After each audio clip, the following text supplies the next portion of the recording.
Politicamente Incorreto e Ambientalmente Também é o podcast do Modifica sobre política e meio ambiente. Eu, Marina Colerato, editora do site Modifica, recebo convidados para aprofundar o debate sobre os principais assuntos do mês. Se inscreva no seu player preferido e não perca os próximos episódios.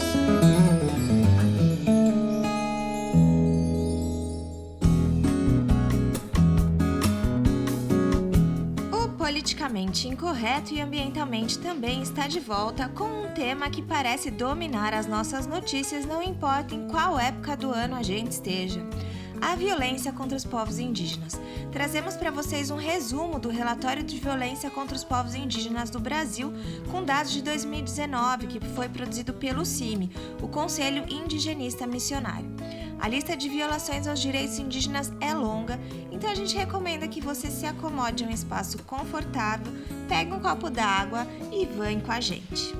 Conosco nesse episódio temos a participação de Gilberto Vieira dos Santos, mestre em Desenvolvimento Territorial na América Latina e Caribe e conselheiro do CIMI Regional Mato Grosso, e Alessandra Munduruku, ativista indígena que recebeu recentemente o prêmio Robert F. Kennedy de Direitos Humanos 2020 pelo seu trabalho em defesa da cultura e pela demarcação de territórios dos povos indígenas. No momento áudio, Flávia Ribeiro, jornalista e consultora para equidade, gênero e raça, explica a importância da lista de personalidades negras da Fundação Palmares para a nossa sociedade e o que Sérgio Camargo, o atual presidente da Fundação, tenta apagar quando retira nomes como Marina Silva, Benedita da Silva e Zumbi dos Palmares da lista.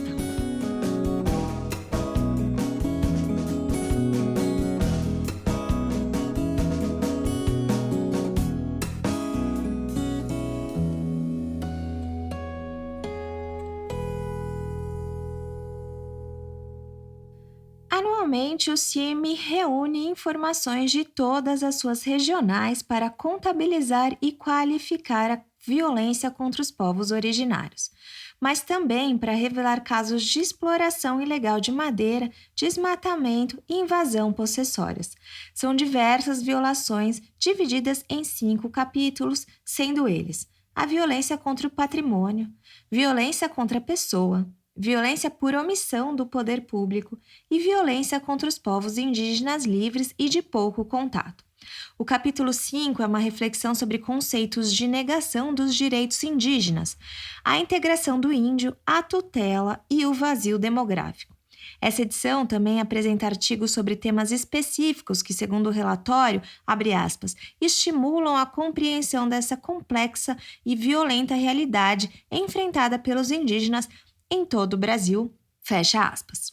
Algumas questões abordadas no início do relatório já são bem conhecidas por nós, como a intensificação das expropriações de terras indígenas forjadas por meio de invasão, na grilagem e no loteamento que se consolidou de forma mais rápida e agressiva em 2019. Outro ponto é o fato dos povos indígenas protegerem as matas e sua biodiversidade. Apesar de corresponderem apenas a cerca de 5% da população mundial, seus territórios habitados concentram 80% da biodiversidade remanescente do mundo.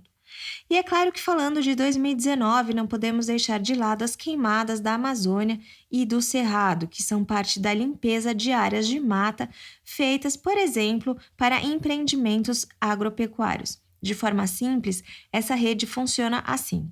Primeiro, os invasores desmatam o local, vendem as madeiras, colocam fogo na mata, então iniciam as pastagens, cercam a área e, por fim, colocam gado e posteriormente plantam soja ou milho no local. Essa equação de 7 etapas resultou no aumento de casos em 16 das 19 categorias de violência sistematizadas pela publicação. A categoria invasões possessórias, exploração ilegal de recursos e danos ao patrimônio chama atenção pelo aumento de casos. Em 2018 foram 109 registros e em 2019 256. A violência praticada contra os indígenas fundamenta-se no projeto do governo que busca disponibilizar suas terras e bens comuns para empresários do agronegócio, da mineração e madeireiras. Essa intenção aparece além dos números, como em casos nos quais os próprios invasores mencionaram o nome de Jair Bolsonaro. Ou seja, suas ações criminosas se pautam também nas falas do presidente, que em tese deveria proteger os territórios indígenas com direitos assegurados pela Constituição brasileira. Vamos passar aos números, porque a lista é grande. O capítulo 1 é destinado à violência contra o patrimônio. O relatório registrou 1.120 casos em 2019. Falando sobre a questão de terra, o documento ressalta que das 1.298 terras indígenas no Brasil, 829, ou seja, 63% delas, apresentam alguma pendência frente ao Estado para a finalização do seu processo demarcatório e o registro como território tradicional indígena na Secretaria do Patrimônio da União, a SPU. Destas 829, cerca de 536 terras ainda não tiveram nenhuma providência tomada pelo Estado. Esse número representa 64% do total. E além destes, vale lembrar ainda, no primeiro semestre de 2017, a gestão Bolsonaro devolveu 27 processos de demarcação à FUNAI, a Fundação Nacional do Índio, para que estes fossem revistos. Passando agora para a violência contra a pessoa, no segundo capítulo, a lista de números só aumenta. Os dados apontam uma clara ligação de violência contra os indígenas e suas comunidades com a disputa pela terra. Neste capítulo, são categorizados 9 tipos de violência, sendo elas abuso de poder, ameaça de morte, ameaças variadas, assassinatos, homicídio culposo, lesões corporais dolosas, racismo e discriminação étnico-cultural, tentativa de assassinato e violência sexual.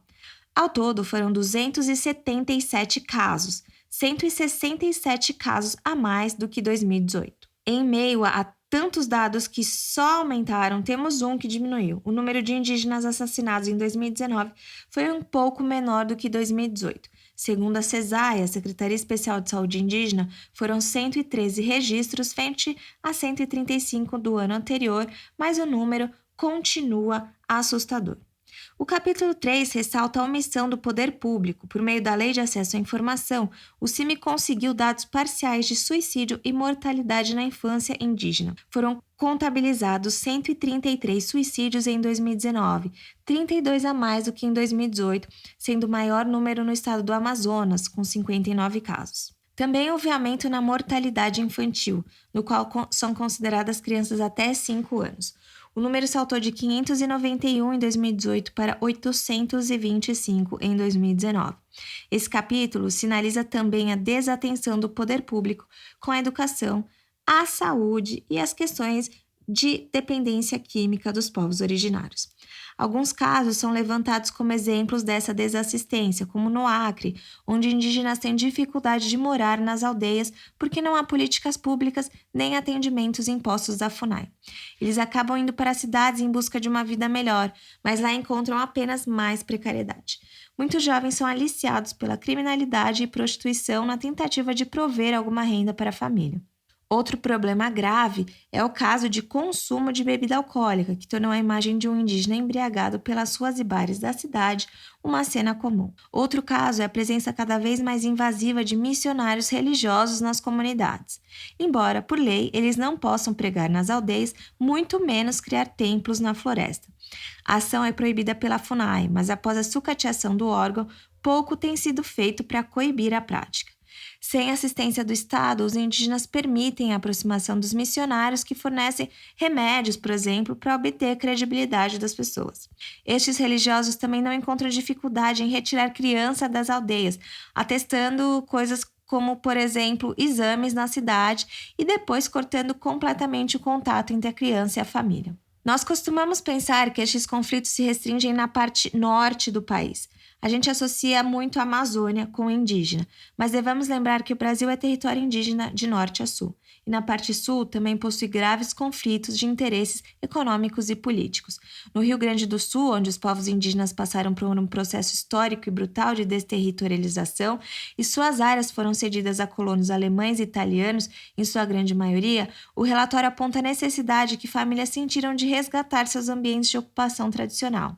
Nesse contexto, a vulnerabilidade aumenta. Muitas comunidades acampam nas margens de rodovias ou em espaços improvisados, sem acesso a casa, assistência, água, saneamento básico e comida.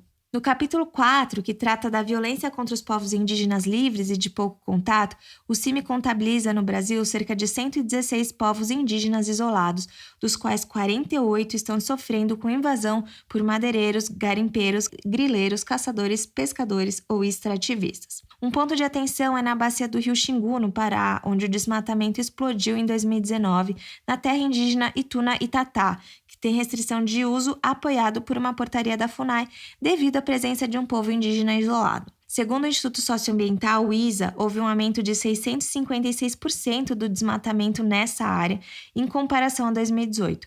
A região é alvo de ação de grileiros e madeireiros desde a construção do complexo hidrelétrico de Belo Monte. Por último, temos o capítulo 5, que não traz tantos dados de violência, mas foca na memória e justiça. São explicados e ponderados 3 conceitos de negação de direitos muito importantes. O primeiro deles, a integração do índio, o segundo, a tutela, e o terceiro, o vazio demográfico, todos partindo de uma premissa de negação da existência e dos modos de vida dos povos indígenas. A integração do indígena à sociedade traz consigo a fala repetitiva de Bolsonaro de que o progresso deve chegar às aldeias. Traz a ideia do indígena do século XXI, alguém que se molda de acordo com os padrões do capitalismo global.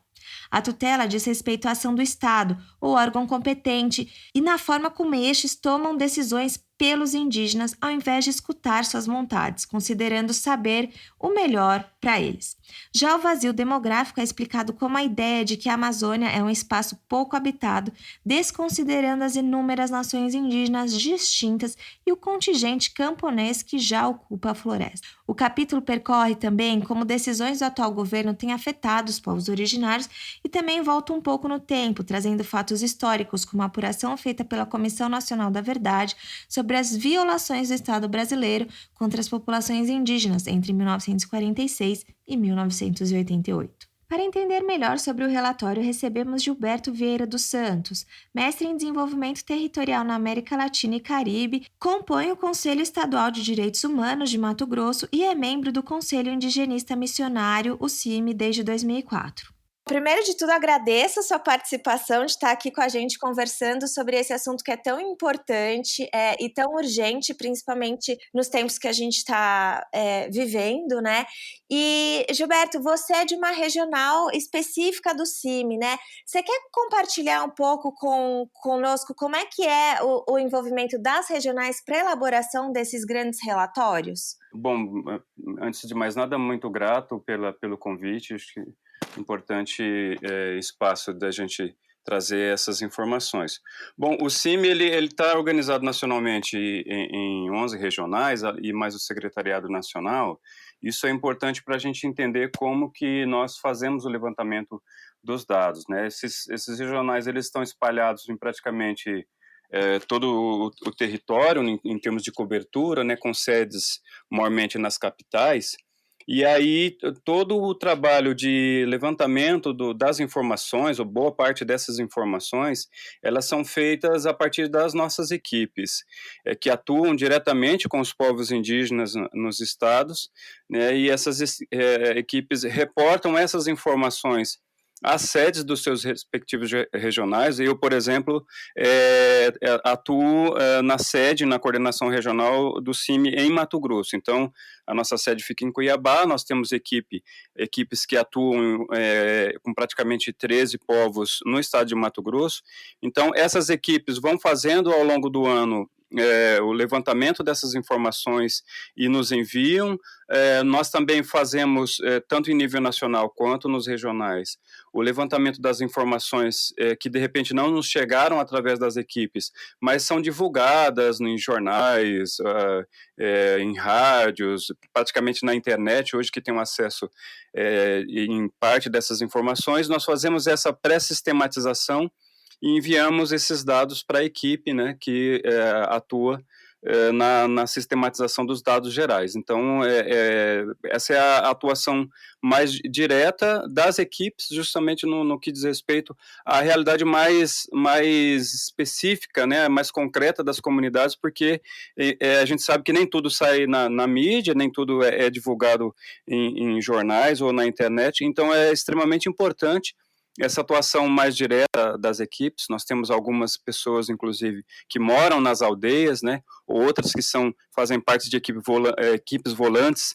que circulam por várias terras indígenas e aldeias. Então, essas equipes é que justamente fazem boa parte da busca dessas informações de violações ou violências contra os povos indígenas. Ah, perfeito, Gilberto. Até era uma coisa que eu ia perguntar para você, porque quando eu estava lendo o relatório, são muitos os números de casos, né? E uma dúvida que me veio é se todos esses casos, se eram casos reportados e casos não reportados, ou porque a gente sabe que tem uma subnotificação, né? Digamos assim, se são dados oficiais, se não são, no sentido de prestação de queixas mesmo, né? A gente sabe da complexidade de levantar esses números. E eu fiquei pensando, poxa, mas será que fora esses números tem mais outros casos que talvez a gente não saiba, porque de alguma forma não foram reportados, mas pelo que eu entendi, essa presença corpo a corpo do CIMI nas regionais possibilita esse levantamento dos casos que não são reportados, né?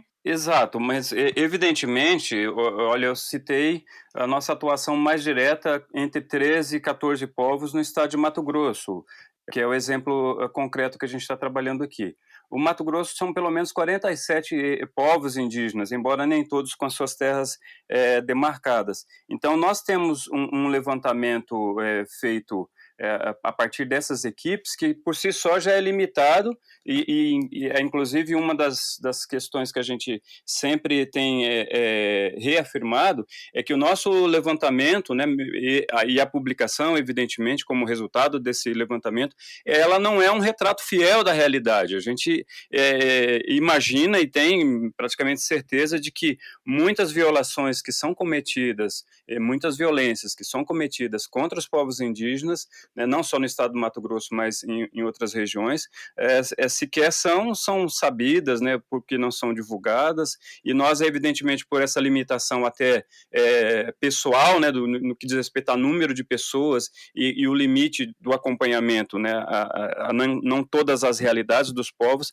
a gente tem certeza de que muitas dessas informações não nos chegam e evidentemente, acabam não constando no relatório. Então, o relatório, ele não é um retrato fiel de toda a realidade, mas a gente tem defendido e reafirmado que é um retrato já trágico, né, que, embora não seja a porção total da realidade, já nos demonstra de forma muito evidente o quanto os povos indígenas vêm sofrendo, né, desde a década de 80, que é quando a gente faz o levantamento, mas certamente há centenas de anos, como que os povos vêm sofrendo as violações. E nessas últimas décadas a gente tem conseguido trazer um pouco dessa realidade a partir de números, mas não só isso, né, a partir também do rosto, dos nomes e das realidades de algumas pessoas e comunidades que são violadas.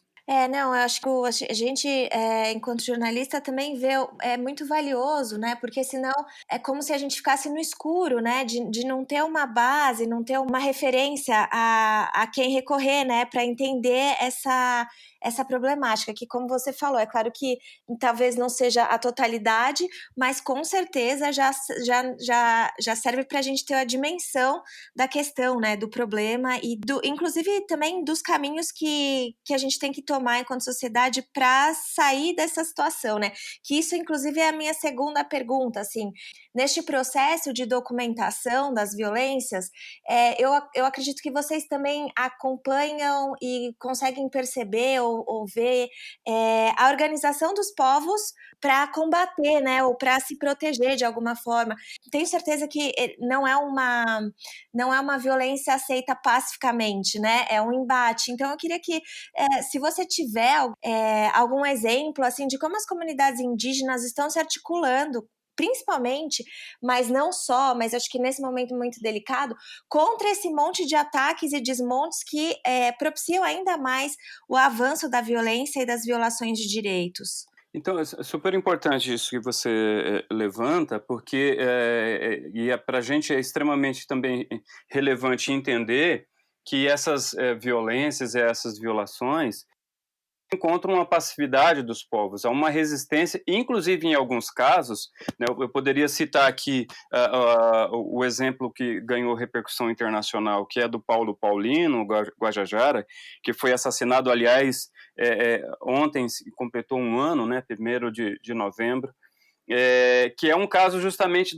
ele foi assassinado porque justamente é um dos povos que vem buscando fazer, né, a fiscalização. Eles têm lá o grupo de guardiões que faz essa fiscalização e o monitoramento dos seus territórios, e inclusive é nesse contexto que ele foi assassinado. Então há esse movimento anterior dos povos, né, de fiscalização, que é uma das questões que vem sendo visibilizadas pelos povos, justamente pela ausência do Estado brasileiro, mas há o passo seguinte, que é da violação, ou seja, quando a violação ou a violência ocorre, há toda uma movimentação também dos povos, seja no sentido de visibilizar esses casos, né, e aí utilizando os meios possíveis, né, de internet, de jornal, e as denúncias, evidentemente, que são feitas, e aí, nesse caso, o CIMI também faz esse acompanhamento, que eu acho que é uma das dimensões que é importante da sua pergunta, importante de nós destacarmos, porque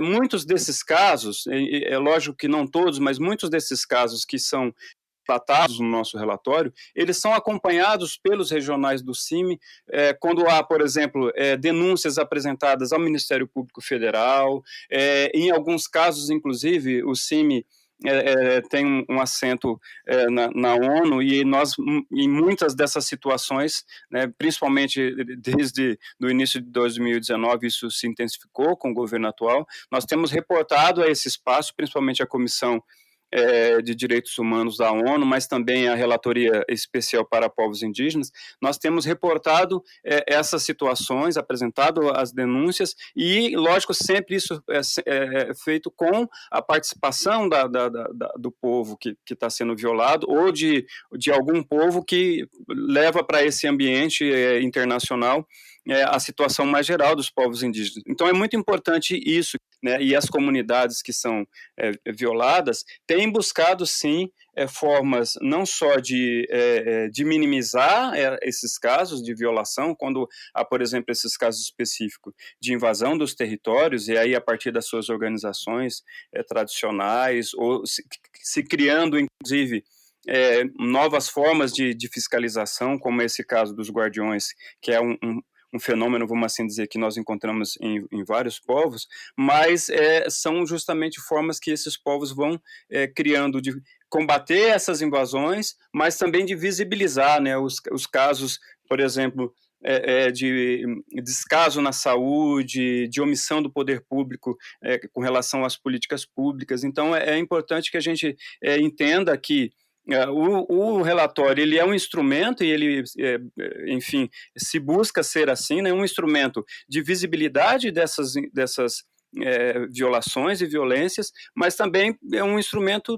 de fortalecimento das ações de defesa dos direitos desses povos, cujos principais protagonistas são justamente protagonistas são os próprios povos indígenas, né?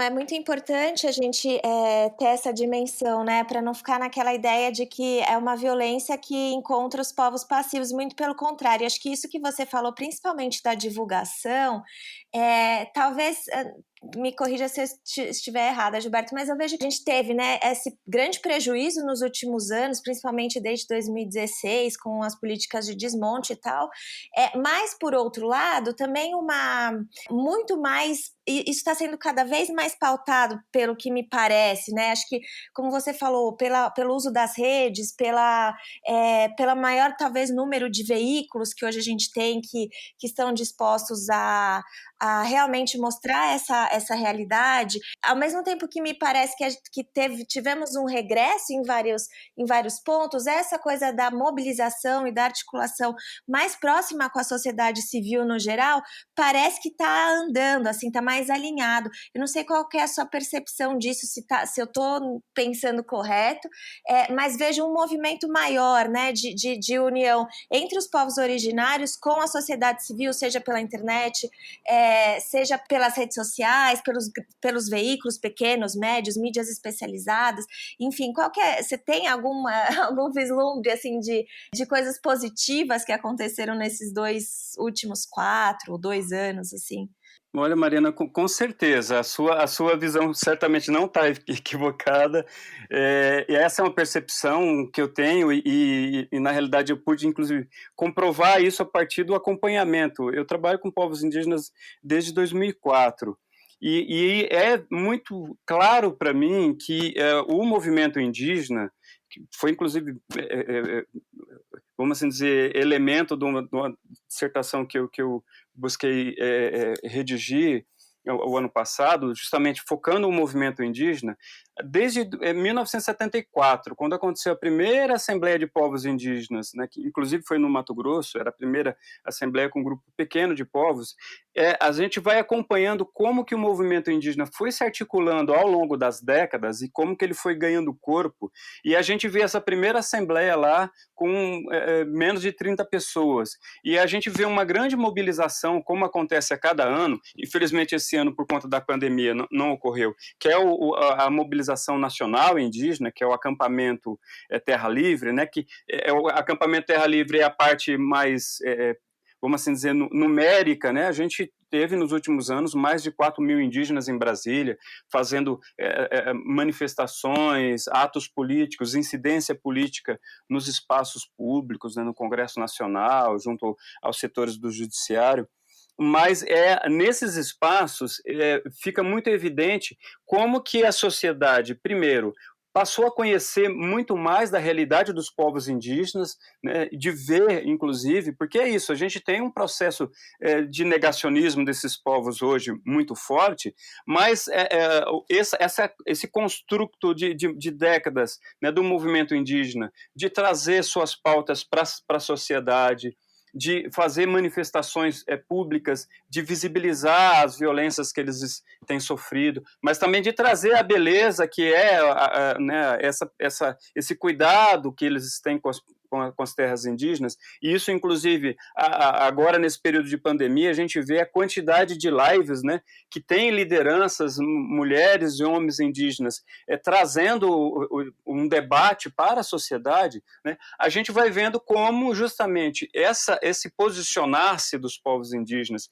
ele foi ganhando espaço na sociedade, e hoje eu falava da mobilização nacional, né, que acontece em Brasília e acontece também nos estados, né, com atos, enfim, dos povos indígenas. No caso específico do Terra Livre, do acampamento que acontece em Brasília cada ano, é perceptível a quantidade não só das organizações de apoio, né, indigenistas e ambientalistas, que é algo mais tradicional, vamos assim dizer, nessa articulação, mas a gente percebe como que artistas, pessoas que não têm vínculo diretamente com nenhuma organização, mas que estão ali, né, um número crescente de voluntários, é algo assim fantástico, que a cada ano pessoas, né, eles abriram essa possibilidade do voluntariado para o acampamento, por exemplo. Então você vê que pessoas que vão lá para ajudar a servir o alimento, para ajudar na organização do acampamento. Então, pessoas que não têm nenhum vínculo mais direto com a questão indígena, eu digo assim, que atuam diretamente, no caso, em alguma organização, mas que são simpáticos à causa indígena, buscam dar divulgação, né, dessas situações, não só da tristeza que é a violência e a violação secular, mas também da forma que esses povos preservam o meio ambiente, da diversidade cultural que esses povos têm. Então eu sinto isso e posso testemunhar que, de fato, há um maior interesse da sociedade, né?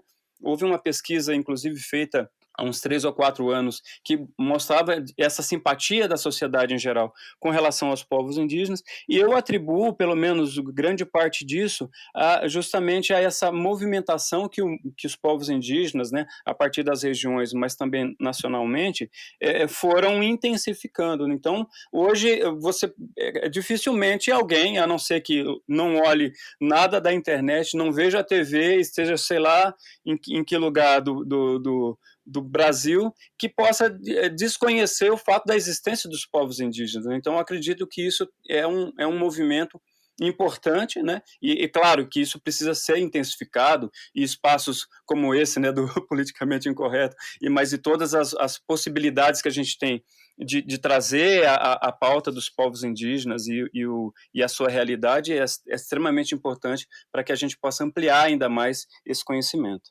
Essa é a percepção que a gente tem também, e é claro que aqui acho que é importante ressaltar, a gente está, o Gilberto, a gente está trazendo um olhar macro, né, não desconsiderando as especificidades de cada povo e de cada luta em específica, mas ressaltando que o movimento conseguiu uma voz unissona, né, para conversar e exigir, demandar da sociedade, do governo, do Estado, enfim, o endereçamento das suas necessidades, né, acho que isso é muito importante, não é uma homogeneização, né? Mas na verdade, é como se encontrou uma voz unissona para conseguir dialogar de uma forma mais forte, mais potente e mais eficaz, né? Para conseguir, principalmente agora, mas desde sempre, né? Nunca foi simples e fácil. E falando em especificidades, Gilberto, o relatório ele traz algumas questões específicas de cada povo, de cada lugar, e ele também traz uma questão que está relacionada à violência de gênero especificamente, né? Isso é uma questão que eu acho importante a gente ressaltar, porque a gente sabe que na sociedade como um todo, a mulher já tem dificuldade de denunciar assédio, já tem dificuldade de denunciar todo tipo de violência. Se a gente olha para grupos específicos, isso fica ainda mais complexo, né? Então, eu queria entender a sua percepção, a percepção do CIMI, em como tem sido tratado esses casos específicos de violência de gênero nas mulheres indígenas, né? Como é que a gente teve em 2019 a primeira marcha das mulheres indígenas, que eu acho que foi um movimento bastante importante. A gente não teve esse ano, né, por causa da pandemia, mas já é um movimento de articulação, já de especificidades dentro de um movimento mais amplo, né? Então, qual que é a percepção? O CIMI trouxe ele teve esse cuidado de trazer essa particularidade, mas eu imagino que tem aí muitas dificuldades, principalmente variando por regiões, né? Cada região deve ser mais ou menos difícil endereçar essas questões. Como tem sido tratado esse tema dentro do CIMI, dentro dos movimentos que você acompanha? Olha, Mariana, é extremamente importante você trazer essa visão, né, ou essa perspectiva da abordagem no relatório. Comumente, ou ao longo de alguma certa dificuldade de entrar, um pouco porque os casos também não nos chegavam, né, porque, de fato, cada povo tem seus esquemas próprios de enfrentamento das situações, e isso muitas vezes, por exemplo, casos como a gente colocou inclusive no relatório, né, de estupro, de prostituição de crianças indígenas, como aconteceu inclusive no estado do Mato Grosso, e a gente trouxe isso no relatório. Havia uma dificuldade de que essas informações nos chegassem, e a gente também, por respeito às dinâmicas próprias dos povos, a gente está falando de 305 povos no Brasil, né, e a gente não atua, lógico, com todos, mas pelo menos em torno de uns 180 que o CIMI atua mais diretamente. Cada um tem uma dinâmica própria que é marcada pela sua cultura, e essa questão, principalmente no que diz respeito à violência de gênero, muitas vezes, inclusive, entendida de forma distorcida, né, por quem não atua diretamente com os povos indígenas, né, que às vezes não entendem a própria relação. Então, aquilo que muitas vezes, não que ele não ocorra, mas aquilo que muitas vezes é entendido como um machismo dentro dos povos indígenas, né, a gente precisa, lógico, relativizar e tentar entender isso dentro da dinâmica própria dos povos, né? Um exemplo bem concreto disso, para te ilustrar, é a participação, lógico, nós tivemos, você bem lembrou, a Marcha das Mulheres Indígenas esse ano, mas até pouco tempo atrás, a participação das mulheres dentro do espaço do próprio movimento indígena, né, era um espaço que não tinha essa visibilidade, e as mulheres, eu acho que a gente tem que sempre reafirmar o protagonismo. As mulheres indígenas foram ganhando, né, conquistando, melhor dizendo, os seus espaços dentro do próprio movimento indígena, e é resultado também do movimento, né, que elas vão fazendo de articulação. Eu acompanhei, por exemplo, nós começamos a promover há uns 10 anos atrás os primeiros encontros de mulheres indígenas de Mato Grosso, e hoje nós temos lá a Taquiná, que é uma organização das mulheres indígenas de Mato Grosso, que foi sendo articulada nesse movimento, ou seja, de você propiciar um espaço para que elas se encontrem e elas mesmas, né, troquem. Então, eu acredito que isso também, essa articulação das próprias mulheres foi também nos trazendo essa visibilidade das situações de violência que ocorrem, muitas vezes dentro das terras indígenas, né, mas também fora das terras indígenas. Esse caso, por exemplo, eu falava da prostituição, que, enfim, eu estou falando especificamente de um caso específico de Mato Grosso, mas isso ocorre em outros lugares também. A gente tem informações, embora isso não apareceu no relatório, mas a situação, por exemplo, no caso de Belo Monte, né, depois da construção da hidrelétrica, o assédio a mulheres e crianças indígenas, né, ali daquela região do Pará.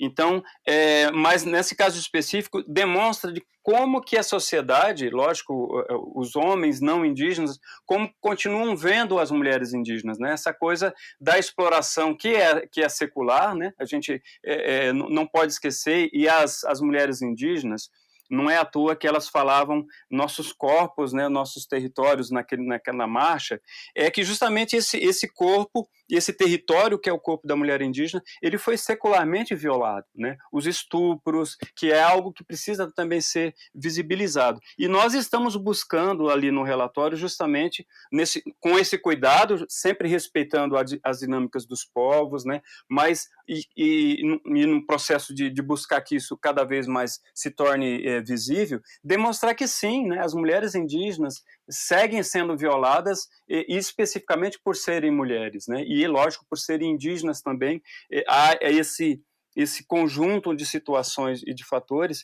que coloca, né, e aí não só na violência sexual, a gente pode ampliar isso, no atendimento específico, por exemplo, no que diz respeito à saúde, né, a mulher que não recebe o devido tratamento nos espaços de saúde, muitas vezes porque não tem profissionais que sequer entendem a sua língua, né? Então, uma mulher, por exemplo, que está fazendo um acompanhamento de um pré-natal, muitas vezes não tem uma pessoa ali no espaço do poder de saúde que vá fazer o atendimento devido, o acompanhamento devido, né? Respeitando a cultura, respeitando as práticas próprias culturais dessas mulheres. Então, eu acho que é importante, e nós temos buscado trazer para dentro do relatório essa marca, né, que a violência ela é vista como algo que é geral, que acontece com os povos indígenas como um todo, né, homens e mulheres, mas também marcar essa especificidade que é a violência cometida contra as mulheres indígenas, né? E, lógico, a gente tem buscado levantar esses casos e essas informações para que a gente possa trazer o quanto mais próximo da realidade, né, como essas violências têm sido cometidas contra as mulheres. Sim, não, sem dúvidas tem a questão de que algumas coisas levam mais tempo, né? E conforme as mulheres indígenas vão se articulando, isso a gente vai entendendo, isso vai ficando mais claro, elas vão conquistando seu espaço dentro do movimento maior, né? Isso é natural, a gente percebe em todos os movimentos de justiça social e justiça socioambiental como um todo. Gilberto, para a gente ir para o encerramento, que acho que a gente falou pouco, mas muito, muito rico, assim, todas as informações que a gente trouxe. A pergunta que nunca quer calar, eu acho que é assim, como que, né, na sua visão pessoal, né, enquanto esse profissional atuante, na visão do CIMI, como é que a sociedade, no geral, pode colaborar para que esses números, esses dados de violência caiam, que a gente veja outro cenário, né? Como é que a gente pode colaborar enquanto sociedade para essa total emancipação dos povos e pelos seus direitos como um todo, assim? Qual que é a sua percepção? É claro que não tem uma lista, eu sempre falo isso, mas com certeza vocês devem debater muito sobre isso. Eu queria ouvir um pouquinho da sua percepção antes da gente encerrar. Legal, Mariana. Tem uma questão que eu acho fundamental. Nós estamos em período de eleições, né? A política indigenista, ela, a partir do dia 1º de janeiro de 2019, ela vem sofrendo um ataque extremamente forte, pesado, uma desconstrução das políticas públicas que foram construídas, vamos assim dizer, literalmente a preço de sangue, ou seja, lideranças foram assassinadas, povos indígenas gastaram parte da sua vida correndo e pressionando. Se a gente olha o que foi toda a participação dos povos indígenas no período constitucional para garantir, né, os direitos aos seus territórios, na Constituição de 1988, e a gente vê que há um ataque pesado do presidente e dos seus aliados, né, contra os direitos dos povos indígenas, um interesse visível nesses territórios, de exploração desses territórios. Então eu faço esse panorama para que a gente perceba que as decisões que a sociedade em geral toma no que diz respeito à política macro, né, não só a presidência da República, dos governos, mas também dos prefeitos, né? A gente tem, por exemplo, em várias regiões do país, prefeitos cuja prefeitura entra com processos judiciais contra os povos indígenas, né? Um dos casos que agora ganhou visibilidade, que é o caso do Choclen, lá do estado de Santa Catarina, a Secretaria de Meio Ambiente que recorreu contra os povos indígenas, contra a demarcação de parte do território do Choclen. Então a gente vê que agentes públicos, né, que assumem governos municipais, estaduais ou federal, agem deliberadamente contra os povos indígenas. Então eu acho que um passo importante na sociedade em geral, né, que parece algo que está fora, mas é olhar que, sim, as nossas decisões, aquilo que nós vislumbramos enquanto cargo que é assumido por uma pessoa por 4 anos ou mais, é necessário que a gente olhe os efeitos. Então, pensando na questão das terras indígenas, os efeitos não só de quando aquela pessoa assume, mas olhar muitas vezes o que ela tem feito. Se a gente olhar, no caso do governo atual, do presidente Bolsonaro, por exemplo, ele não é alguém que começou agora a atuar contra os povos indígenas, embora agora as suas garras estejam mais evidentes, né?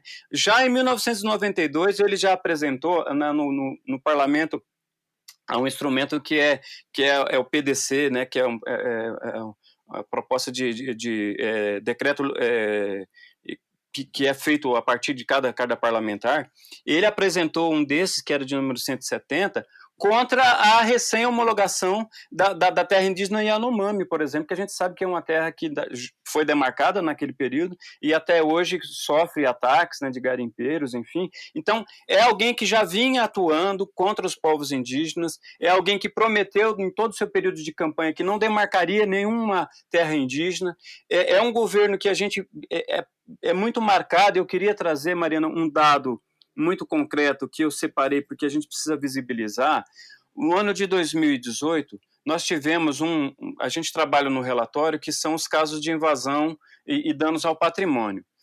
Numericamente, sabendo que a gente não tem a totalidade, como eu me referi no início, mas em 2018 eram 109 casos que nós conseguimos levantar. O ano de 2019, sobre já o mandato do atual presidente, com todas as ações que ele fez desde a primeira medida provisória 870 em 1º de janeiro de 2019, nós tivemos esse ano de 2019, o ano passado, 256 casos dessas invasões e de danos ao patrimônio, ou seja, a gente teve quase 140% a mais dessas invasões, né, que aí desde garimpo, retirada de madeira. Então, é parte da política, ou é parte daquilo que vai acontecer com os povos, a decisão que nós, cada um e cada uma de nós, toma como cidadão, cidadã, ao escolher os seus seja presidente, seja governador, seja prefeito, seja vereador, né? E a gente tem, infelizmente, um crescente. Se a gente olha o Congresso Nacional, eu fiquei 6 anos em Brasília e pude acompanhar de perto, a quantidade de projetos, são mais de projetos de lei, de projetos de emenda à Constituição, que buscam justamente retroceder no direito constitucional dos povos indígenas sobre seus territórios. E isso são projetos apresentados por deputados, por senadores, que já no seu histórico atuavam e atuam contra os povos indígenas. Então, eu acho que essa é um dos elementos. O outro, e aí, evidentemente, a gente não precisa esperar 4 anos ou a cada 4 anos para fazer isso, é a atuação mais direta e cotidiana. A gente sabe que há muitas pessoas que atuam nas escolas, nas universidades, né, no cotidiano da vida, independente da atuação específica profissional que as pessoas tenham, né, de buscar informações, e a gente tem, não é só o CIMI, a gente tem várias organizações, a própria PIB, que é a Articulação dos Povos Indígenas do Brasil, que é uma articulação de várias organizações regionais, de vários povos no Brasil, que busca justamente trazer essas informações, né, que os povos têm enfrentado. E eu acho que na posse dessas informações, embora a posse não é uma boa palavra para isso, mas no conhecimento dessas realidades, cada cidadão, cada cidadã, né, possa buscar trazer para a atuação cotidiana. Muitas vezes, olha, eu ouço coisas absurdas, às vezes até no círculo familiar e de amigos, né, coisas tão absurdas como aquela, olha, um indígena quando nasce, ele já nasce recebendo um salário do governo. São coisas bobas, né, mas é de um grau de distorção do que é a vida real dos povos indígenas, que talvez esse pequeno trabalho de formiguinha, né, de que a gente vá dando visibilidade para as pessoas e dizendo, olha, a realidade que os povos indígenas enfrentam é esta, né? E eu acho que aí a gente pode também ir fazendo o movimento. E, lógico, aquelas pessoas que podem se utilizar, né, do privilégio, muitas vezes, que é estar dentro de uma sala de aula, né, com alunos, seja no ensino fundamental, médio, dentro das universidades, né, poder trazer a temática indígena. Eu sou geógrafo de formação e eu tive uma dificuldade, depois que eu passei a trabalhar com povos indígenas, né, de visibilizar como, por exemplo, a geografia enxerga ainda, né, como a gente tem poucos trabalhos, se a gente olha no total, poucos trabalhos ainda que abordam a realidade dos povos indígenas, embora a gente tenha um crescente. Acho que é importante que a gente busque, a partir de cada espaço que a gente tem, né, de informação, de formação, que a gente possa contribuir dentro dos limites que cada um tem, mas contribuir com a luta dos povos indígenas. Nós temos uma frase que a gente retoma e reforça a cada momento, que é a causa indígena é de todos, e agora, lógico, todos, todas e todos nós, né, para que a gente possa justamente se envolver dentro da luta dos povos indígenas, apoiando, né, contribuindo nesse protagonismo próprio dos povos, mas também que nós temos muito a contribuir.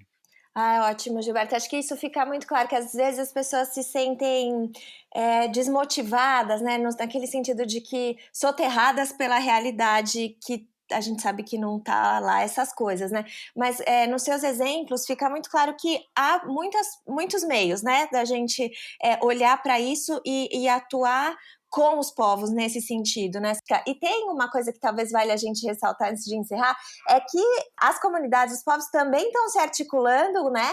Para conseguir, inclusive, estarem lá dentro, ocupando esse espaço. Eu li não sei se foi uma reportagem, ou enfim, mas talvez a gente hoje, nessas eleições municipais que a gente vai passar agora, que inclusive é muito importante que, igual você disse, né, não é só o nível federal, a gente tem o nível federal, estadual, municipal, que pode ajudar quanto pode prejudicar essa questão dos povos indígenas, do território e tal, mas muitas lideranças indígenas se candidatando, né, talvez, acho que a gente tem o maior número de candidaturas da história, assim, então também tem um movimento de ocupar esse espaço com os corpos ali, né, para que de alguma forma também essa onda conservadora e retrógrada e assassina seja segurada, né, acho que vale muito a gente ressaltar isso, porque você falou da questão do voto, e realmente a gente pode, um pouco de pesquisa ajuda a gente a perceber em quem que a gente está votando e em quais ideias, né? E claro, no nosso cotidiano tem um trabalho muito grande de cultura e que foi construído, né, sobre os povos e sobre a relação da sociedade com eles que a gente precisa desfazer aí, que você falou, é um trabalho de formiguinha, porque foram 500 anos, né, de uma ideia construída, e agora para desconstruir isso é realmente no nosso cotidiano ativo, nos grupos, nas escolas, em todos os ambientes que a gente pode estar e falar, né, e ter a voz para falar, não, pera, não é assim. Acho muito importante isso que você ressaltou. Gilberto, super obrigada, acho que a conversa rendeu muito. Se você tiver mais alguma coisa que você queira falar de mensagem final, agora é a hora é agora. Eu só tenho a agradecer porque foi um papo super esclarecedor e apesar dos números, a gente vê avanços. Acho que isso também é bastante importante. Além de agradecer demais, um papo super gostoso e essa oportunidade que a gente tem, né, de trazer um pouco do que a gente sente. Eu digo sempre, não é só aquilo que a gente sabe, o que a gente vê, mas aquilo que a gente sente. Né? Não tem como trabalhar com os povos indígenas e a gente não tem um envolvimento para além. Eu sempre digo, eu não sou um profissional que atua com os povos indígenas. Nós falamos, somos missionários, embora essa palavra seja meio dura ao longo da história, mas o nosso envolvimento com os povos é um envolvimento de coração mesmo. A gente atua de forma muito de corpo e alma, né, se envolvendo na vida desses povos e esse contato certamente nos transforma. Então, além de agradecer demais essa oportunidade de compartilhar, né, dizer isso que acho que você traz algo com relação às eleições, a participação agora de vários indígenas, né, ela também é resultado dessa deliberação dos próprios povos, né, que conversaram, que tomaram a decisão, né, e isso não começou a partir da candidatura. Nós tivemos Sônia Guajajara, né, a primeira co-presidente, né, da história como candidata. A gente teve a eleição da Joênia Wapichana, né, a primeira mulher indígena, né, nós tivemos o Mário Joruna, que, enfim, há décadas, né, que nós tivemos um único indígena dentro do Congresso Nacional, e agora a gente tem uma mulher super atuante, que é a Joênia, mas essa deliberação do movimento indígena de que esse espaço é um espaço que deve ser ocupado, né, e ocupado, como você bem disse, né, pelos corpos dos homens e mulheres indígenas que estão ali nesse cotidiano de defender, né, não só com a sua presença, mas com toda a atuação que esses espaços merecem e precisam contar, né, com a presença também dessas lideranças, né, que fazem a representação não só do seu povo, mas de séculos, né, de cultura, de conhecimento e de colaboração com a nossa sociedade. Muito grato por esse espaço. Desejo sucesso para vocês e certamente a gente segue em total disposição para contribuir quando for necessário. Super obrigada, Gilberto. Agora ouvimos a Alessandra Munduruku, que conquistou o prêmio Robert F. Kennedy de Direitos Humanos 2020 pelo seu trabalho em defesa da cultura e dos povos indígenas brasileiros. É estudante de Direito e sua luta para impedir projetos de construção e mineração ilegal no território Munduruku é constante. Desempenha papel importante no avanço da liderança das mulheres da sua comunidade e de outros povos indígenas. Alessandra, primeiro, obrigada pela participação, por aceitar conversar com a gente. Bom, vamos lá, Alessandra. O relatório do CIMI ele é muito importante para ressaltar dados que normalmente ficam ocultos, né, e que não chegam na maior parte das pessoas. Mas, ao mesmo tempo, para quem está acompanhando as notícias, para quem acompanha mais de perto a situação dos povos originários, não são dados particularmente novos, né? A gente sabe que, principalmente desde a eleição do atual presidente, a violência contra os povos indígenas, invasão de território, assassinato, segurança tem aumentado bastante. Porém, o relatório também mostra como essa é uma questão persistente, independente do atual governo, né? Então, historicamente, se a gente olha os relatórios do CIMI, a gente vê um número bastante alto de violência, de vulnerabilidade.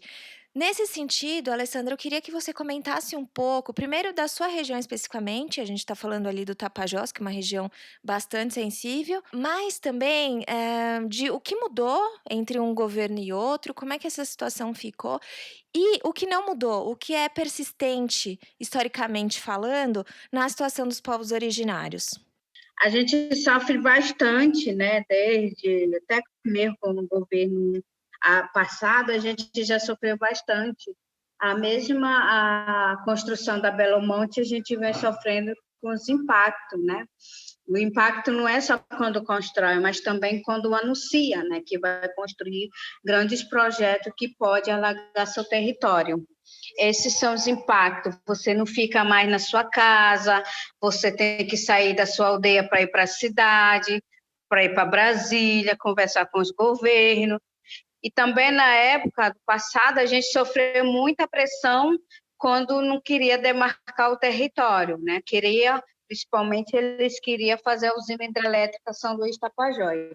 Toda essa luta a gente fez o protocolo de consulta, a autodemarcação, que é os guerreiros, cacique, o mato, para fazer a autodemarcação, para mostrar para o governo que nós ia assim lutar e assim defender o território, porque o próprio Estado estava negando a nossa existência, o nosso território, né? Para ele é mais fácil achar que o território é só um limite pequeno. Na realidade, o limite é maior, né? Onde vai caçar, onde vai pescar, onde vai atrás de fruta, onde vai atrás das sementes, a raiz, então o território se torna muito maior. E toda essa luta a gente vem lutando. Também foi construída a usinas hidrelétricas Telespires, São Manuel, Sinop, Colide, só apenas no rio Telespires, que desce no rio Tapajós, né? Que ela é em cima do rio Tapajós,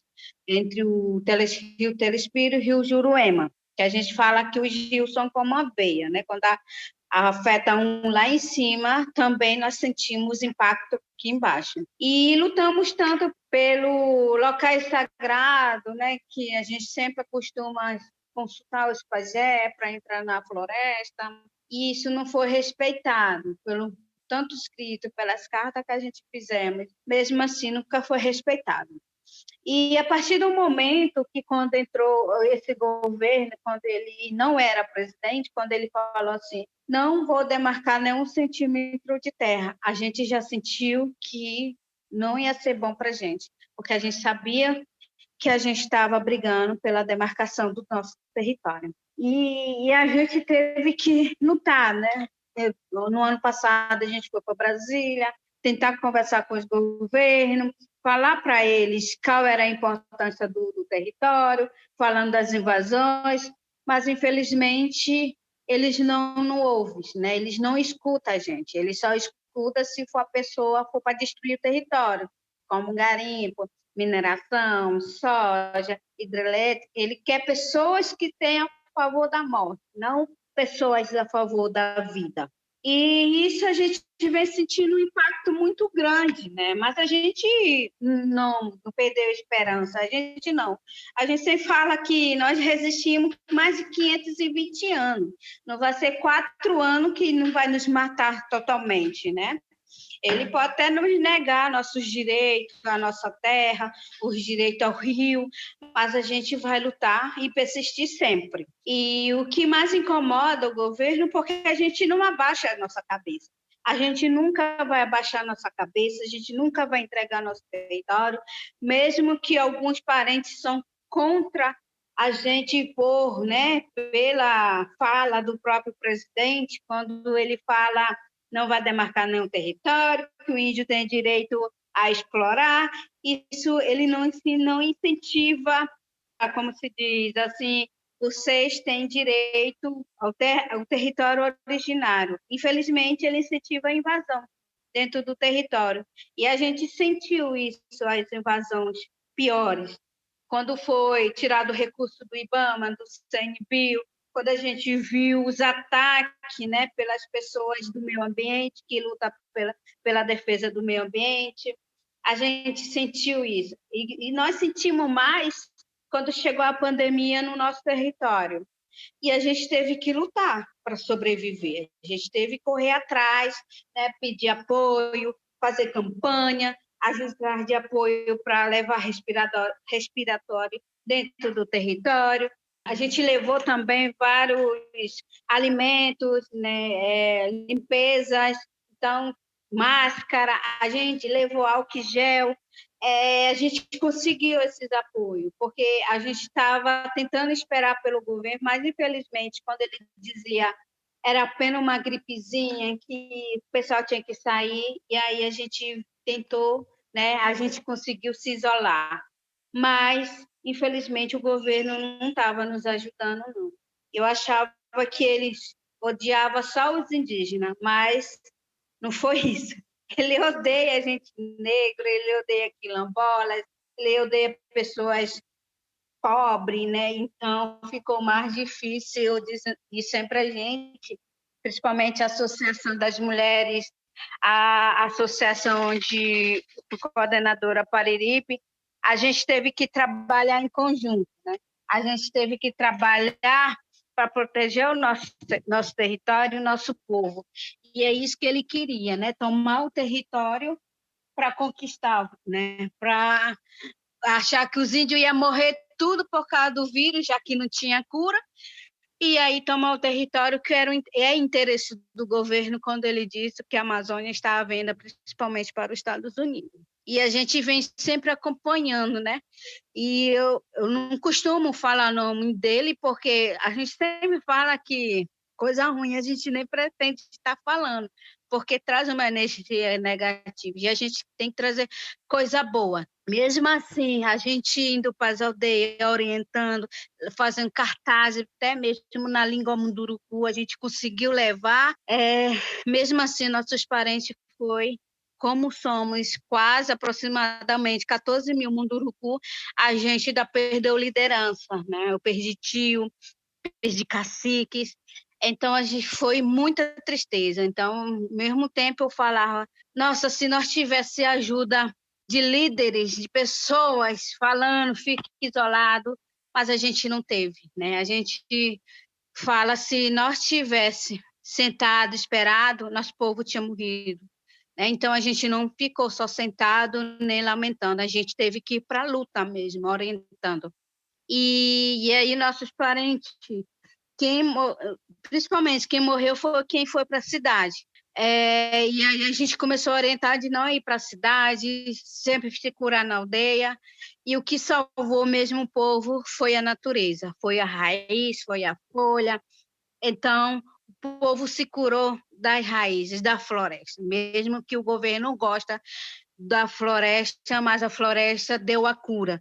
Então, muitos que pegaram, sobreviveram, estão vivos, mas, infelizmente, o que mata mais é quando você bebe água suja, você come peixe contaminado, você não tem mais casa para comer, é prostituição, é droga dentro do território por causa do aumento da invasão dentro do território. Então, a gente teve que lutar, até hoje nós lutamos. Quando o Ricardo Salles foi no território não, foi no município, falando que a maioria era a favor da mineração, os caciques se reagiram, por mais que muitos não têm internet, redes sociais, né? Com uma semana eles souberam o que aconteceu, reagiram e mandaram a carta que não aceita garimpo no território. O projeto de legalizar, que é a 191 para legalizar garimpo, petróleo, hidrelétrica nas terras indígenas, ela traz morte, né? A gente está bem preocupada agora com o Rodrigo Maia querendo vir para o Tapajós, a pedido dos garimpeiros, né? Enquanto o nosso povo está morrendo, se contaminado por meu tio Mercúrio. Para quem não sabe, é quando mexe muito com ouro, também mexe com quantidade grande de mercúrio que é transportado de fora.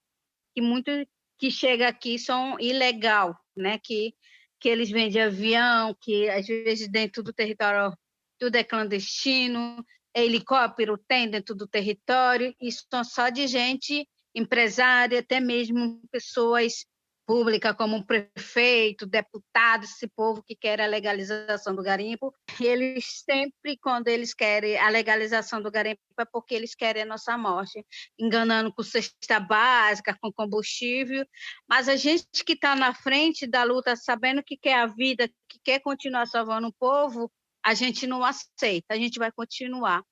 E o relato do CIMI é isso, né? É o que acontece comigo, o que acontece com a Maria Leusa, o que acontece com a Sônia Guajajara, o que acontece com o Raoni e outras pessoas que a gente nem sabe que existe, mas que estão na luta para defender a vida, defender o território e principalmente o seu povo. Então, não é fácil. Não é fácil porque no ano passado entraram na minha casa, né? Levaram o computador, só a câmera que a gente teve um projeto, eles deixaram a câmera com a bolsa e levaram só o cartão de memória, levaram a minha bolsa com todos os documentos, nota fiscal que eu tenho que precisava prestar conta de uma viagem com 50 liderança, e eu vi que aquele recado era para mim. E foi o mais dolorido quando meu filho me abraçou e disse: mãe, eu não quero que te mate. E eu chorei muito, né? Eu não conseguia dormir, à base de remédio, comecei a ter pânico. E eu fui para a aldeia e o que me deu energia, o que me deu força, foi meus parentes quando ele disse: não é para desistir. Se nós desistir, eles vão tomar o território, então a gente precisa da ajuda, as mulheres falando, né, que não quer perder o território, que o território pode ser alagado com a construção de usina hidrelétrica, que os peixes estão morrendo por causa da mineração. Então eu disse: eu não vou parar, não vai ser agora que eles conseguiram me matar que eu vou parar, não vou parar. Eu vou continuar assim, e até hoje eu continuo, né? Mesmo que ameaça, eu tenho que estar trocando de número de telefone, mesmo que ameaça, eu tenho que estar, de vez em quando, ter cuidado, eu não consigo expor meus filhos, nem meu marido, eu não consigo, porque eu quero a segurança dele. Eu sei aonde que eu entrei, eu cheguei, sim, para defender o rio, cheguei, sim, para defender a natureza, o território, principalmente o território. O índio não vive sem terra, né? Sem o seu território. Jamais. O índio viver sem o seu território, a gente vê casos dos Uarão, que são indígenas da Venezuela. É muito dolorido ver eles ser expulsos do seu território por causa do petróleo. E eles aqui na rua pedindo esmola, né? Tinha plantação, tinha tudo, e acabou para eles. E nós, será que temos que perder o nosso território por causa de mineração, por causa de hidrelétrica, por causa de ferrovia, por causa da hidrovia, por causa desse desenvolvimento de morte? Não. A gente quer sim o nosso rio, a gente quer sim o nosso território e vamos continuar sim lutando pelo nosso território. Mesmo que nos mate, mas a gente vai continuar lutando, porque é isso que nos fortalece, a resistência. Se não fosse essa resistência, se não fosse essa teimosia que nós temos, não existiria nenhum indígena no Brasil. Que hoje no Brasil ainda, para quem não sabe, ainda existe 305 povos indígenas diferentes, da cultura, da língua diferente. Nós, povos indígenas, nós não somos iguais. Munduruku não é igual ao Caiapó. Caiapó não é igual ao Tupinambá. Tupinambá não é igual ao Borari, Baré. Todo esse povo não é, porque são línguas, também falam língua diferente. São mais de 274 línguas diferentes. E fora os isolados, que não têm contato com os indígenas.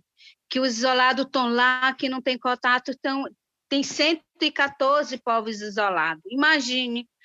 Nós que já usamos celulares, nós que estamos estudando, nós estamos sofrendo ataque. Imagina esse povo que está lá no mato, sendo perseguido pelos madeireiros, sendo perseguido pelos garimpeiros, até mesmo perseguido pela igreja, levando a Bíblia para conquistar o território deles. Falando que depois que eles conquistam o território, dizer nas mídias, dizer que não existe mais índio, porque os índios deixaram de ser índio.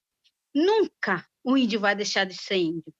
Nenhum brasileiro que vá para os Estados Unidos ou para a China nunca vai deixar de ser brasileiro. Ele vai sempre continuar sendo brasileiro, porque nós que saímos do nosso território, nós que estamos com o celular, nós estamos estudando, vamos deixar de ser Munduruku? Vamos deixar de ser Caiapó? Não, a gente sempre vai ser nós mesmos, tendo outros conhecimentos e trazendo, sim, para o nosso território, sim, para o nosso povo. E o nosso dever, sim, é cuidar dos nossos parentes, trazer informação para os nossos parentes. Ah, chega de genocídio. Todo esse projeto é trazer morte para o povo. Mas a gente vai resistir, sim. Alessandra, nem tenho muito o que te falar, né? Não tem, não tem, não consigo nem imaginar. E a pergunta que eu acho que vale para a gente encerrar, assim, tudo que você falou qual que é o papel, né? Vocês fazem articulação, como você falou, vocês estão resistindo há mais de 500 anos, não vai ser 4 anos que vai acabar com a luta dos povos originários. Qual que, para você, é o papel da sociedade brasileira nessa luta? Eu vejo que aumentou um pouco o engajamento da sociedade para com a luta dos povos indígenas, mas eu acho que a gente ainda tem muito que caminhar. Para você, com a sua experiência, que já passou por diversas coisas e está na linha de frente dessa batalha, o que você acha que a galera que se importa com os povos originários pode fazer para somar nessa batalha? Olha, o que a sociedade tem que fazer é buscar mais informação, né? Atrás, não precisa julgar, né? As pessoas, quando ele vê índio, achar que, como eu falei, achar que nós estamos usando celular, nós deixamos de ser. Tem que ouvir primeiro. Eu tive que sair da minha aldeia, eu tive que deixar o meu, né, a minha vida, né? Imagine, na cidade você tem que comprar água, você tem que comprar banana, você tem que comprar tudo. E na aldeia você planta para você colher, né? E mesmo assim, eu tive que sair para me estudar, para me trazer mais informação. E eu entrei na área de direito justamente para me entender mais direito, para me entender de que forma essa linguística deles técnica que eles falam, para me entender, né, e levar isso. Quando eles ouvirem um juiz falando, um promotor, um advogado falar, para eles entenderem. Só que quando chega dentro da universidade, a gente tem barreiras, a gente é negado. E para a gente continuar estudando, a gente precisa lutar pelo espaço, né? Para você ser ouvido, para você principalmente ser respeitado. Né? A gente nada quer da sociedade, a gente quer sim que eles nos respeitem, que nos ouvem, apenas isso. A gente não está atrás de dinheiro, a gente não está atrás chorando, pedindo perdão, essas coisas, não. A gente está sim atrás dos nossos direitos, que seja respeitado. Que quando falar em desenvolvimento, pensa primeiro no povos indígenas, porque dentro do meio ambiente existe povos indígenas que não é só os indígenas, os animais, as plantas, as próprias formiguinhas, né? Tem vários remédios dentro, pássaro, tem peixe, porque a gente está lutando não é só para a gente, né? O rio que passa dentro da aldeia passa na frente da cidade. Né? Se nós acabar com o nosso rio, o rio da cidade também se acaba. Vai ficar suja, você vai beber água contaminada. E quando acabar com a renascente, o que vai acontecer? Né? Não está longe, não, porque isso nós estamos sentindo na pele. Muitas aldeias estão bebendo água suja. Dentro da aldeia, ninguém bebe água potável. Né? Quem mora perto da cidade tem como furar um poço, você está bebendo uma água limpa, e olha lá, né? Mas quem mora mais dentro, achar, está bebendo água do garapé, tem água limpa, não está só lama. Infelizmente, a maioria estão bebendo água suja, né?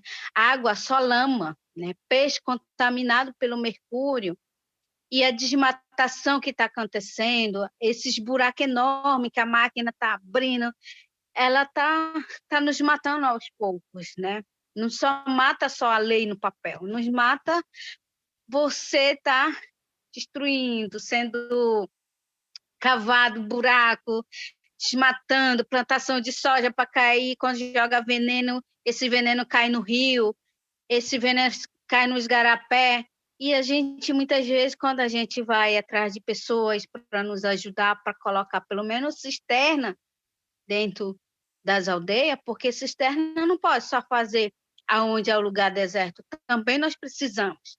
E é negado.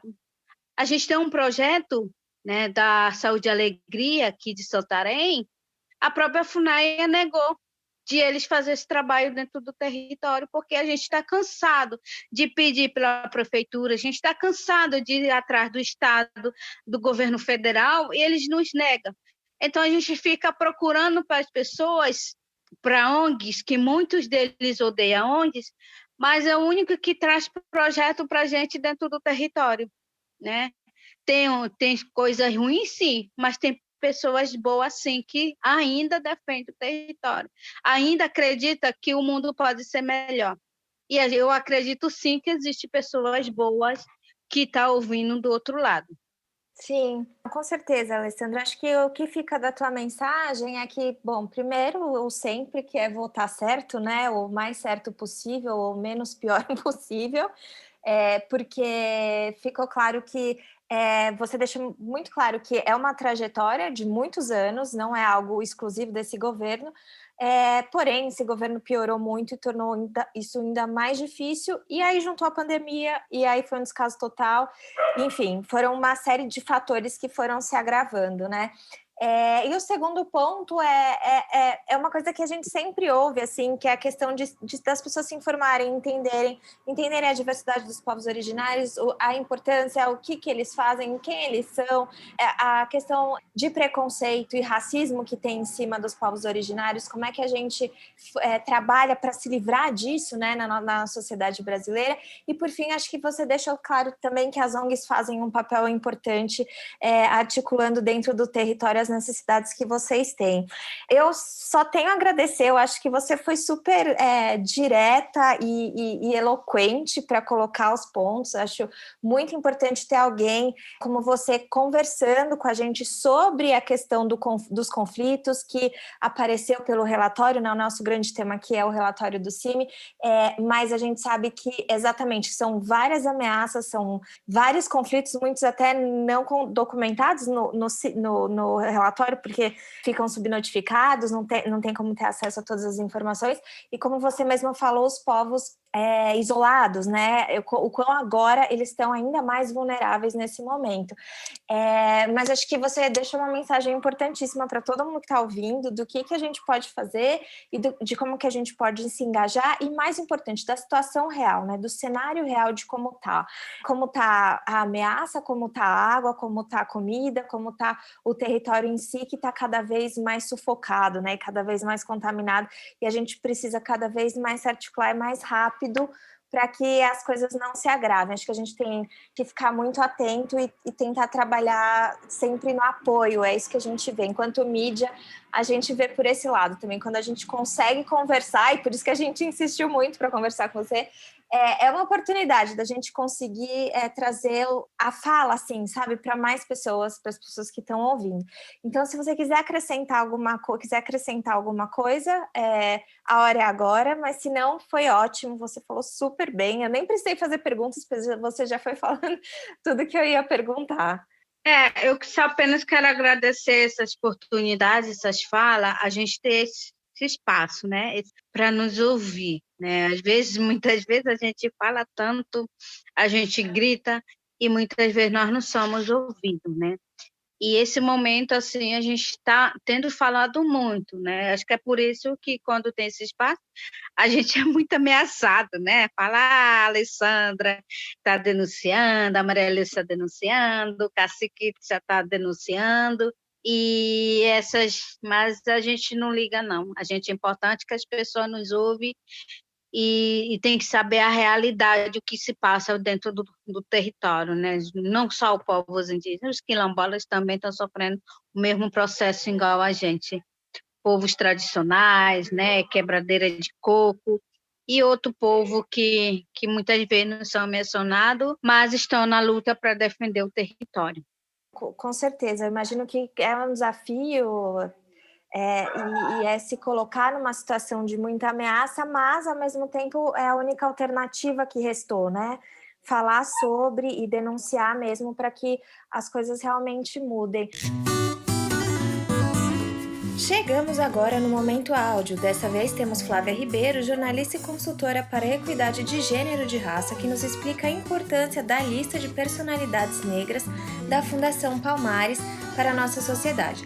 Lembrando que o atual presidente da Fundação, Sérgio Camargo, chegou a retirar nomes importantes da nossa história, como Zumbi dos Palmares, Marina Silva e Benedita da Silva, dessa lista. O que ele tenta omitir quando apaga esses nomes? E será mesmo que, tirando eles da lista, ele conseguirá torná-los menos importantes para nós? Flávia responde. Oi, gente, eu sou Flávia Ribeiro, sou jornalista. Sobre o apagamento da lista de personalidades da Fundação Palmares. O Sérgio Camargo, ele só tenta nos tirar o direito à memória. Historicamente, a participação de pessoas negras documentada na história do Brasil, ela fica restrita a 2 páginas, né? Que é Quilombo do Palmares e Zumbi do Palmares. Acabou, e aí parece que a história fica sempre ligada à escravização, né? Então, assim, agora a gente está revendo, essa história está sendo revista, esses nomes estão sendo recuperados, porque, como diz Beatriz Nascimento, a história do Brasil é uma história escrita por mãos brancas, e as mãos negras estão recuperando a sua própria história. Ele tenta nos tirar esse direito e ele age especificamente, né, sobre pessoas ligadas a movimentos sociais, sobre mulheres como Marina e Benedita e sobre uma pessoa que é travesti, né, que era Madame Satã. Então, ele age em nome de um sistema que quer matar essas pessoas. Só que ele não vai conseguir, porque ele faz parte de uma gestão e a gestão dele vai acabar. E esses nomes vão voltar para essa lista de personalidades, porque esses nomes são pessoas que fazem parte da resistência de pessoas negras nesse país, ao contrário dele.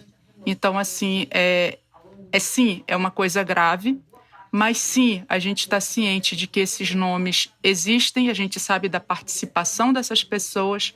Apesar de terem sido apagadas de lá, elas vão continuar fazendo parte da nossa história.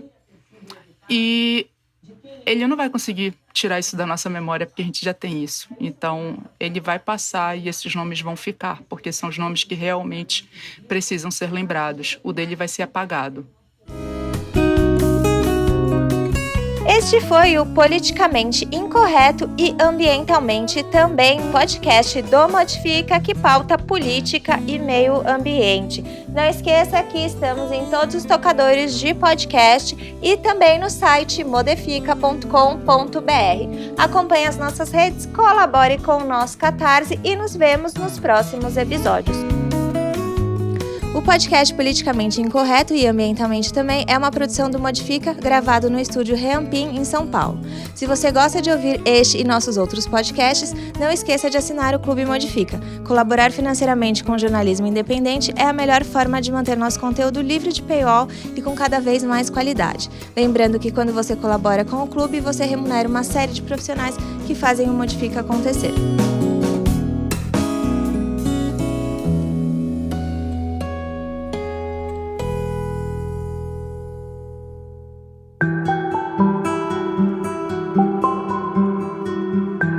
Conheça Ecofeminismos, Mulheres e Natureza, nossa série que pauta a importância da conexão das mulheres com os seres não humanos e o meio ambiente. A série tem como objetivo abordar as questões éticas e morais, além das questões culturais, sociais e econômicas relacionadas ao feminismo, veganismo e ecologia. Ecofeminismos, Mulheres e Natureza faz parte do trio de podcasts do site Modifica.